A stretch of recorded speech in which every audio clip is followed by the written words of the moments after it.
जिम्मेदार होते हैं। पति पत्नी काफ़ी दिनों के बाद आज एक साथ बैठकर चाय पी रहे थे, क्योंकि आज उनकी शादी की 25वीं सालगिरह थी।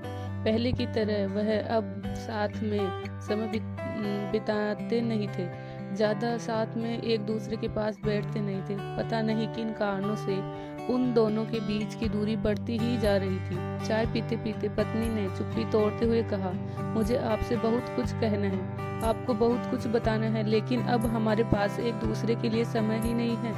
मैंने इस बारे में बहुत सोचा है और मैंने इस सिचुएशन से निपटने का एक उपाय निकाला है। अगर आप राजी हो तो बताती हूँ। पति ने सिर हिलाकर हामी भरी। पत्नी ने टेबल के ड्रॉअर से 2 डायरी निकाली और बोली, मैं यह 2 डायरी लेकर आई हूँ, एक आपके लिए और एक मेरे लिए। आज के बाद हम दोनों को एक दूसरे से जो भी शिकायत होगी वह हम अपनी अपनी डायरी में लिख कर रखेंगे। 1 साल बाद जब हमारी 26वीं एनिवर्सरी आएगी तब हम उसे खोलकर पढ़ेंगे। तब हमें एक दूसरे की उन चीज़ों या आदतों के बारे में पता चलेगा जो हमें नहीं पसंद है और हम उन्हें सुधार पाएंगे या कोई उपाय कर पाएंगे। पति को भी पत्नी का आइडिया पसंद आया और उसी दिन से डायरी में लिखना शुरू हो गया। देखते ही देखते 1 वर्ष बीत गया और 26वीं एनिवर्सरी का दिन आ गया। पति पत्नी दोनों ही डाइनिंग टेबल पर बैठकर चाय पी रहे थे और पास में दोनों की अपनी अपनी डायरी रखी हुई थी, जो उन्होंने एक दूसरे के साथ बदल दी।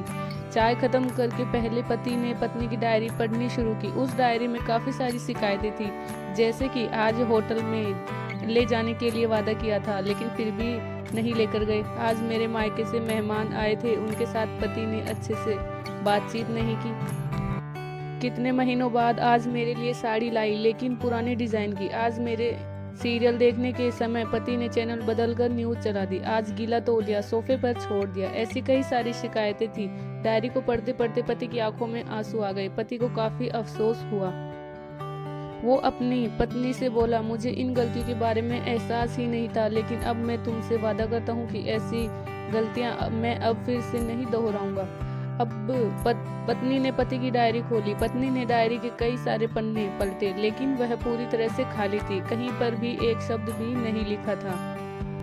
पत्नी बोली, आपने तो डायरी में कुछ लिखा ही नहीं है। पति बोला, आखिरी पन्ना देखो, मैंने उसी पर लिखा है। उस पन्ने पर लिखा था, तुमने मेरे लिए और मेरे परिवार के लिए इतने सालों में जो त्याग किया है और हम सबको जितना प्यार दिया है, उसके आगे मैं तुम्हारे खिलाफ इस डायरी में कुछ भी नहीं लिख सकता।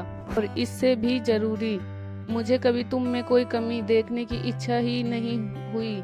ऐसा नहीं है कि तुम में कोई कमी नहीं है, लेकिन तुम्हारे प्यार, समर्पण और त्याग के आगे तुम्हारी कोई भी कमी बहुत छोटी है।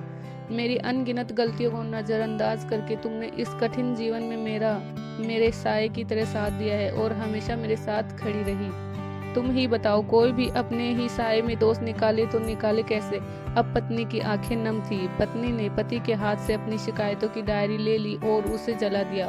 पति पत्नी का रिश्ता एक दूसरे पर विश्वास पर टिका होता है और उसी से वह मजबूत होता है। उम्र के एक दौर में पति पत्नी को एक बात अच्छे से समझ लेनी चाहिए कि एक दूसरे में गलतियां और कमियां निकालने के बजाय अगर यह याद रखा जाए कि उसके साथी ने उसके लिए कितना त्याग किया है, तो इससे उनका रिश्ता और भी ज़्यादा मजबूत ही होगा।